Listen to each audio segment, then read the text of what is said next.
పశ్చిమ గోదావరి జిల్లాలో సంక్రాంతి సంబరాలు ఘనంగా జరుగుతున్న వివిధ ప్రాంతాల నుంచి సంక్రాంతి సంబరాలు చూసేందుకు వచ్చిన అతిథులకు నిర్వాహకులు భోజనాలు ఏర్పాటు చేశారు. పండగ సమయంలో బంధువులింటికొస్తే ఎలాంటి మర్యాదలు చేస్తారో అంతకు మించి అతిథులకు భోజన అల్పాహార సౌకర్యాలను ఏర్పాటు చేశారు నిర్వాహకులు. వెజిటేరియన్తో పాటు అన్ని రకాల నాన్ వెజ్ వంటకాలను అదరహో అనేలా ఏర్పాటు చేశారు. బిర్యానీ, చికెన్, మటన్, చేపలు, రొయ్యలు, వివిధ రకాల ఆహార పదార్థాలు ఏర్పాటు చేశారు. గోదారోళ్ల మర్యాదలు చూసి సంబరాలు చూసేందుకొచ్చిన వారు ఆనందం వ్యక్తం చేస్తున్నారు. సంక్రాంతి భోజనాలకు సంబంధించి మరింత సమాచారం మా ప్రతినిధి శ్రీనివాస్ అందిస్తారు. సంక్రాంతి సంబరాలకు గోదావరి జిల్లాలకు ఇతర ప్రాంతాల నుంచి వచ్చేసేవారు కానీ లేదంటే ఈ సంబరాల్లో పాల్గొనేవారు కానీ ఎవరు కూడా ఎటువంటి ఇబ్బందులు పాల్గొకుండా ఏవైతే సంబరాలు నిర్వహిస్తున్నారో వాళ్ళంతా నిర్వాహకులే. భోజన వసతి సౌకర్యాలు కూడా పెద్ద ఎత్తున కల్పిస్తూ వాళ్ళందరూ కూడా కేవలం ఇక్కడికి సంక్రాంతి ఈ సంబరాల కాలంలో మొత్తం 3 రోజుల పాటు ఉత్సవాల్లో పాల్గొనే వారంతా కూడా ఉదయం నుంచి రాత్రి వరకు కూడా ఇక్కడే ఉండి అన్ని అటు కోడి పందాలు కానీ ఇటు రంగులు రాట్నం కానీ అన్నీ తిరగడం, ఆ తర్వాత ఇక్కడ ఉన్నట్టు ఇక్కడే ఉచితంగా ఏర్పాటు చేసినటువంటి వివిధ రకాల ఎంజాయ్మెంట్స్ అన్నీ కూడా తిలకించి వెళ్ళేందుకు వారికి అవసరమైనటువంటి భోజనము అలాగే అల్పాహారాలు అన్నీ ఉచితంగా అందించే విధంగా కూడా నిర్వాహకులు అయితే కూడా ఏర్పాట్లు చేయడం జరిగింది. మొత్తానికి సంబంధించి గోదావరి జిల్లాలకు ఇతర ప్రాంతాల నుంచి వచ్చేవారికి సంబంధించి వారికి అందించే మర్యాదలు కానీ అటు భోజన వసతి ఇలా ఇతర సదుపాయాలు కానీ ఎక్కడా కూడా లోటుపాట్లు లేకోకుండా నిర్వాహకులు అయితే కూడా అన్ని జాగ్రత్తలు తీసుకొని అటు భోజనాల్లో కూడా నాన్ వెజ్ భోజనాలను అందిస్తూ అటు చికెను, చేప, రొయ్య అలాగే ఇక్కడ దొరికేటువంటి నాన్ వెజ్ వంటకాలు ఏవైతే ఉంటాయో వాటికి సంబంధించి అన్ని రకాలను కూడా అతిథులకు అందించే విధంగా కూడా గోదావరి మర్యాదలు ఏ విధంగా ఉంటాయో ఆ విధంగా తేలితే విధంగా పూర్తి స్థాయిలో అయితే కూడా ఏర్పాట్లు చేస్తున్నారు. మనతో దీనికి సంబంధించిన నిర్వాహకులు అయితే ఉన్నారో ఒకసారి వాళ్ళతో కూడా మాట్లాడదాం. మొత్తం ఇక్కడ ఈ విధంగా పెద్ద ఎత్తున ఇలా భోజనాలు పెట్టి ఊరందరిని పిలిచి ఊరికి వచ్చే వారికి బంధువులకి అందరికి కూడా భోజనాలు పెట్టి ఈ సంబరాల్లో పాల్గొంటే ఏ విధంగా అనిపిస్తుంది?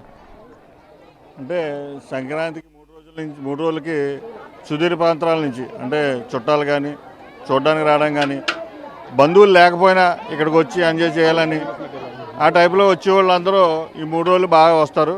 ఇది west Godavari Navaduru junction main నుంచి ఇక్కడ. కానీ అంటే మనం ఫుడ్ అన్నది ఏంటంటే ఏదైనా సరే ఎవరైనా సరే అంతిమంగా భోజనం ఆ టైంకి భోజనం కోసం మనం చూసుకుంటాం.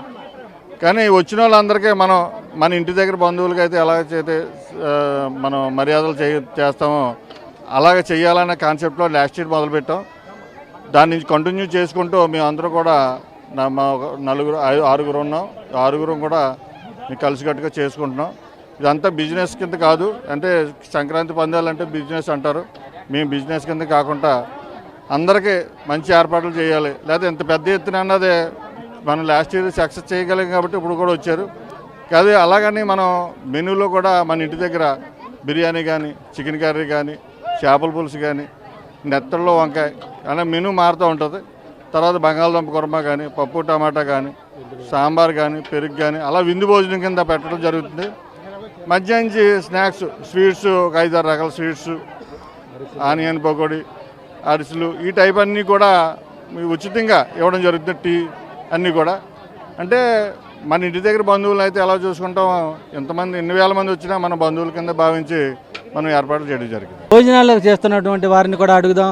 మహిళలు అందరూ కూడా ఏమ్మా మీకు ఎలా అనిపిస్తుంది? అంటే మామూలుగా ఇక్కడికి పిలిచి మీరు ఎంజాయ్మెంట్ చేస్తున్నతో పాటు భోజనాలన్నీ కూడా పెట్టి చెప్తున్నారు, ఎలా ఉంది మీకు?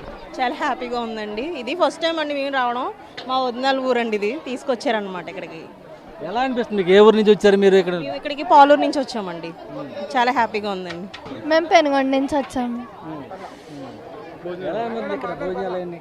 బాగుందండి.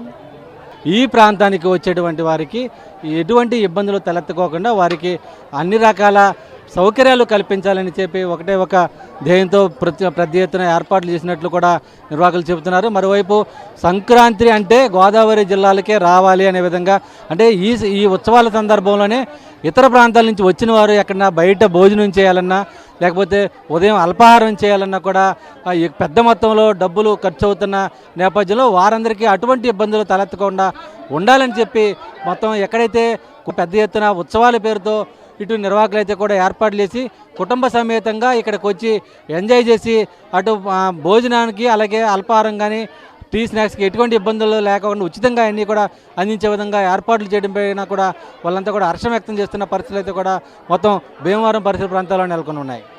వీటిని ప్రసాద్తో శ్రీనివాస్ టీవీ భీమవరం నవడూరు జంక్షన్ నుంచి.